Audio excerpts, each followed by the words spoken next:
السلام علیکم ورحمۃ اللہ وبرکاتہ۔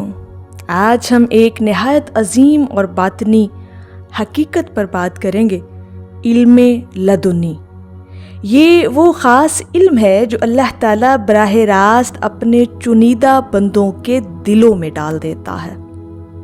اللہ تعالیٰ قرآن مجید میں سورۃ الکہف میں حضرت خضر علیہ السلام کے بارے میں فرماتا ہے، پھر انہوں نے ہمارے ایک بندے کو پایا جسے ہم نے اپنی طرف سے رحمت دی تھی اور اپنی طرف سے خاص علم عطا کیا تھا۔ یہی ہے علم لدنی، یعنی ایسا علم جو کسی مدرسے، کسی کتاب یا استاد سے نہیں بلکہ براہ راست اللہ تعالیٰ کی طرف سے عطا ہوتا ہے۔ رسول کریم صلی اللہ علیہ وآلہ وسلم نے فرمایا، جو اپنے علم پر عمل کرے اللہ تعالیٰ اسے وہ علم عطا فرماتا ہے جو وہ نہیں جانتا۔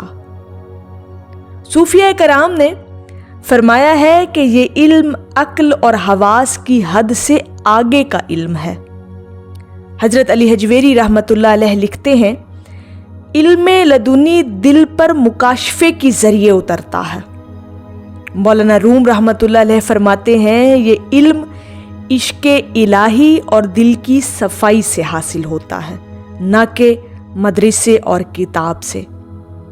یہ علم ہر کسی کو نہیں دیا جاتا بلکہ صرف ان خاص بندوں کو ملتا ہے جو تقوی اور پرہیزگاری میں کامل ہوں، جو ذکر و فکر اور عبادت میں مشغول رہیں، جن کے دل غرور اور دنیاوی لالچ سے پاک ہوں، اور جو اللہ کے مقرب و محبوب بندے بن جائیں۔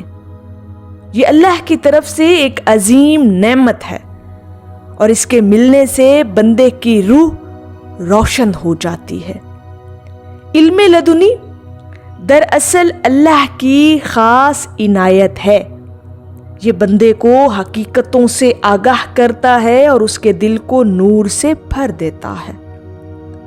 پس اگر ہم بھی چاہتے ہیں کہ اللہ ہمیں اپنے خاص علم سے بہرہ مند کرے تو ہمیں چاہیے کہ اپنے دل کو صاف کریں، تقوی اختیار کریں اور ہر وقت اللہ رب العزت کی طرف رجوع کریں۔